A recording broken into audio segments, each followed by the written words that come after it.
La più cordiale buonasera, ben ritrovati con il TG di Prealpina.it. In apertura la cronaca, un uomo di 43 anni è stato soccorso oggi pomeriggio dopo essere caduto con il proprio parapendio a Varese, nella frazione della Rasa, in una zona boschiva a lato della strada provinciale all'altezza della Motta Rossa. L'uomo, rimasto sempre cosciente dopo l'incidente, è caduto in mezzo a rovi e piante, procurandosi lesioni alle gambe. È stato trasportato all'ospedale di Circolo di Varese.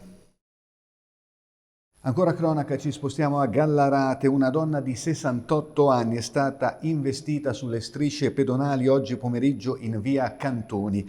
La persona alla guida sarebbe stata abbagliata dal sole. È stato necessario chiudere la strada al traffico per permettere agli operatori di soccorrere la donna, portata poi al vicino ospedale Sant'Antonio Abate in condizioni di media gravità.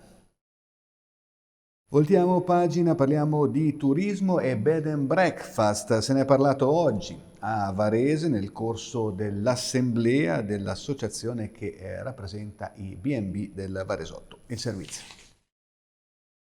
Aumentano i bed and breakfast in provincia di Varese, ma l'associazione che li rappresenta denuncia una mancanza di considerazione. Alfredo Dalferro, presidente di B&B Varese, durante l'assemblea dei soci svolta oggi alla Schiranna, all'Hotel Horizon, ha spiegato: diamo al turismo nella provincia di Varese un apporto molto importante, ma non siamo abbastanza considerati. Nel Varesotto i B&B sono in continua crescita, con un aumento del 10-20% ogni anno. Nel 2011 le strutture iscritte all'associazione B&B Varese erano 11, adesso sono 200. Ormai il numero di letti dei B&B è pari a quello degli hotel, conclude Dalferro. Paghiamo le tasse come tutti, ma con una gestione senza partita IVA. Di conseguenza, non essendo imprese, non siamo considerati dalle istituzioni. Una settimana dedicata alla legalità e alla lotta alla mafia, costellata da eventi sociali e approfondimenti culturali. Questa è stata la settimana organizzata da Libera Legnano, Comune di Rescaldina e Osteria Sociale La Tela. Nell'ambito dell'iniziativa, ieri Nando Dalla Chiesa ha incontrato dirigenti scolastici e docenti del territorio. Le sue parole raccolte da Laura De Fendi. Cosa dobbiamo lasciare a questi nuovi ragazzi e cosa dobbiamo insegnare loro? Dobbiamo fargli conoscere la realtà, dobbiamo insegnare che la mafia è un fenomeno che in Lombardia esiste, che mette radici, che può essere contrastato e può essere battuto. A condizione di conoscerlo e di impegnarsi, quello che è necessario. Di non fargli credere che bisogna avere le scorte per combattere la mafia. Tante cose si dimenticano. Tante cose vanno recuperate, vanno riproposte, non bisogna smettere mai perché a dimenticare si fa presto. Torniamo a Varese, nuovo parco giochi ai Giardini Estensi. È stato inaugurato oggi alla presenza del sindaco Davide Galimberti. Scivoli, castelli, alberi e un galeone accessibile a tutti i bambini. Ecco dunque il nuovo parco, che è stato realizzato anche grazie alla donazione di un cittadino che ha a cuore la città di Varese, dove ha vissuto gli anni della sua infanzia. Ci racconta tutto Adriana Morlacchi. Al Parco dei Giardini Estensi è possibile cavalcare un coccodrillo, arrampicarsi su alcuni alberi di mele, salire su un veliero e dondolare su un'altalena di corda. È il regalo che Marc De Felice, signore che ha trascorso l'infanzia a Varese e che ora vive all'estero, ha fatto ai bambini della città dopo la scomparsa nell'estate 2022 della madre Giuseppina Bodini, residente a Varese. Marc De Felice ha deciso di ricordarla con 2 aerogiochi di legno e con una dedica in cui è proprio la madre che regala l'area giochi ai bambini di Varese e ai 2 nipoti, Annalisa e Max, che oggi hanno 6 e 4 anni. Politica, il Bustocco. Franco Binaghi è il nuovo segretario provinciale di Azione. L'ex vicecommissario di Forza Italia Augusto Arsizio si è presentato come candidato unico al congresso svoltosi questa mattina, nella biblioteca comunale di Somma Lombardo. Gli iscritti lo hanno eletto per acclamazione. Ascoltiamo ora le sue parole. Noi andiamo incontro a delle importanti elezioni provinciali e regionali che saranno appunto nella prossima primavera. Queste elezioni europee dovranno caratterizzarci, nel senso che noi siamo tra i pochi partiti che credono veramente negli Stati Uniti d'Europa, credono veramente in un'Europa unita federale con una politica estera comune, una politica di difesa, una politica fiscale comune, non solo con una moneta comune. E questo caratterizzerà anche i rapporti politici con altri componenti che in Italia, come in Europa, agiscono in questo senso. Per cui i nostri rapporti privilegiati saranno con i referenti italiani che sostengono la Commissione von der Leyen in Europa. Quindi, oltre naturalmente agli amici di Italia Viva e di Più Europa, i movimenti socialdemocratici e popolari che in Italia sono il Partito Democratico e il Partito di Forza Italia, che stanno sostenendo la Commissione von der Leyen e che sostengono con noi l'idea di un'Europa federale.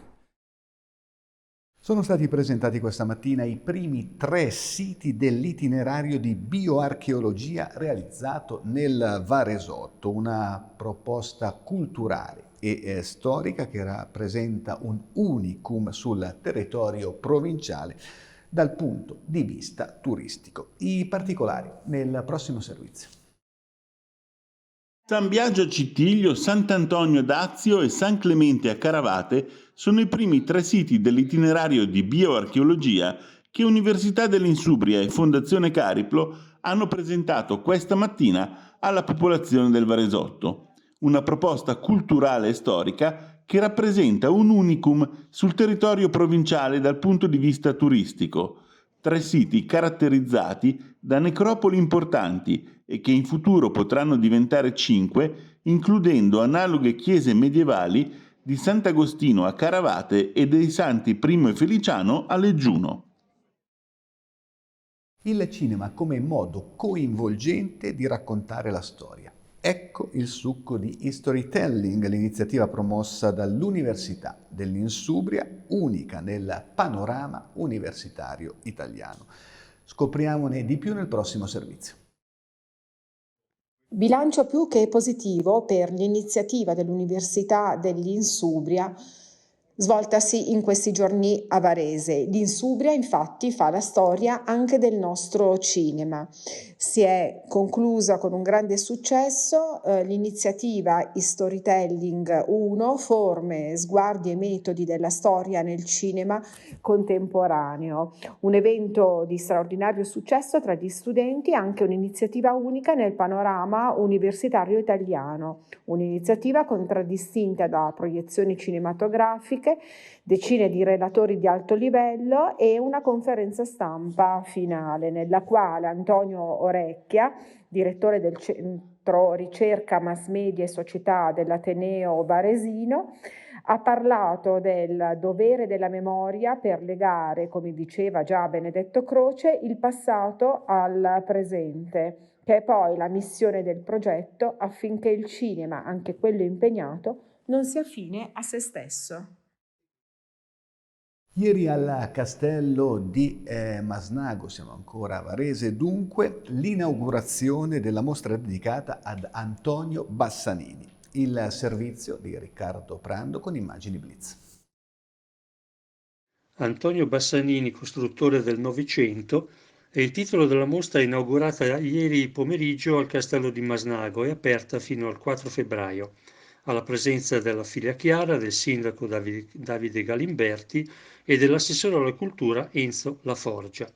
La città di Varese riveste un ruolo cruciale nella storia di Bassanini, poiché nel 1938 vi acquistò Villa Dele, a 2 passi dalla chiesa parrocchiale di Sant'Ambrogio, che userà durante la guerra come punto di appoggio per sfollare la famiglia e trasferire le attività dell'ufficio. La vicinanza con il confine svizzero gli consentì inoltre di organizzare l'espatrio di alcuni ebrei e perseguitati dal regime.